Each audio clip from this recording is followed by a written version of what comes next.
Engine room. On a ship, the engine room is the compartment where the machinery for marine propulsion is located. To increase a vessel's safety and chances of surviving damage, the machinery necessary for the ship's operation may be segregated into various spaces. The engine room is generally the largest physical compartment of the machinery space. It houses the vessel's prime mover, usually some variations of a heat engine, diesel engine, gas or steam turbine. On some ships there may be more than one engine room, such as forward and aft or port or starboard engine rooms, or may be simply numbered.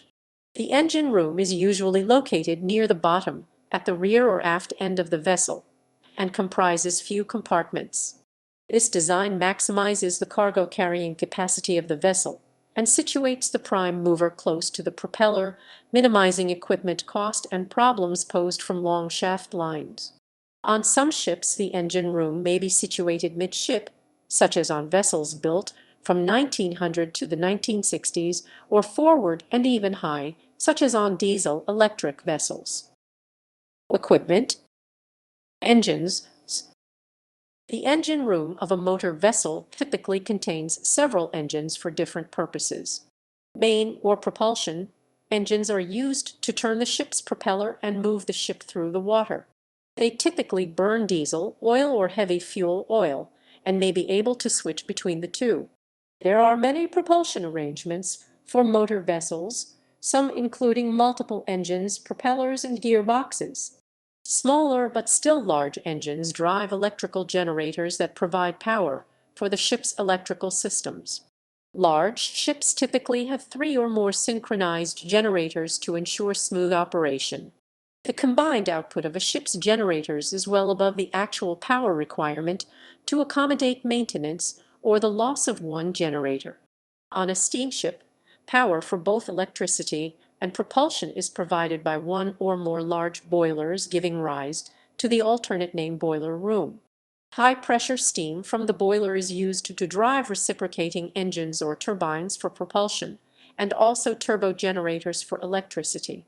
Besides propulsion and auxiliary engines, a typical engine room contains many smaller engines, including generators, air compressors, feed pumps, and fuel pumps. Today, these machines are usually powered by small diesel engines or electric motors, but may also use low-pressure steam. Engine cooling. The engines get required cooling from liquid to liquid heat exchangers connected to fresh seawater or divertible to recirculate through tanks of seawater in the engine room. Both supplies draw heat from the engines via the coolant and oil lines. Heat exchangers are plumbed in so that oil is represented by a yellow mark on the flange of the pipes and relies on paper-type gaskets. Seawater or brine is represented by a green mark on the flanges, and internal coolant is represented by blue marks on the flanges. Thrusters. In addition to this array of equipment is the ship's thruster system on modern vessels fitted with this equipment, typically operated by electric motors controlled from the bridge. These thrusters are laterally mounted propellers that can suck or blow water from port to starboard, i.e. left to right or vice versa. They are normally used only in maneuvering, e.g. docking operations, and are often band and tight confines, e.g. dry dock. Thrusters, like main propellers, are reversible by hydraulic operation. Small embedded hydraulic motors rotate the blades up to 180 degrees to reverse the direction of the thrust.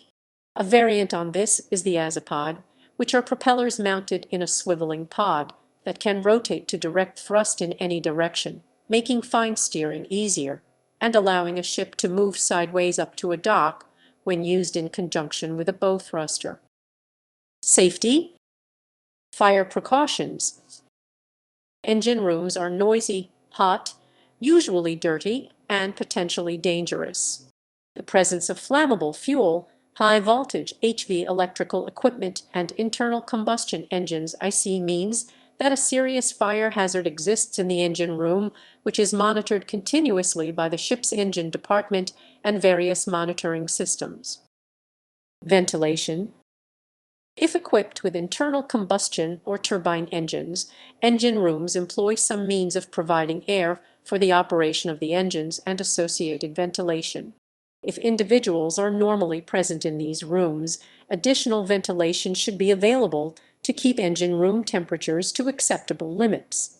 If personnel are not normally in the engine space, as in many pleasure boats, the ventilation need only be sufficient to supply the engines with intake air. This would require an unrestricted hull opening of the same size as the intake area of the engine itself, assuming the hull opening is in the engine room itself. Commonly, screens are placed over such openings, and if this is done, airflow is reduced by approximately 50%, so the opening area is increased appropriately.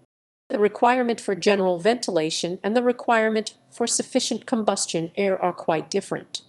A typical arrangement might be to make the opening large enough to provide intake air plus 1,000 cubic feet per minute CFM for additional ventilation. Engines pull sufficient air into the engine room for their own operation. However, additional airflow for ventilation usually requires intake and exhaust blowers. History. Engine rooms were separated from its associated fire room on fighting ships from the 1880s through the 1960s. If either experienced damage putting it out of action, the associated engine room could get steam from another fire room.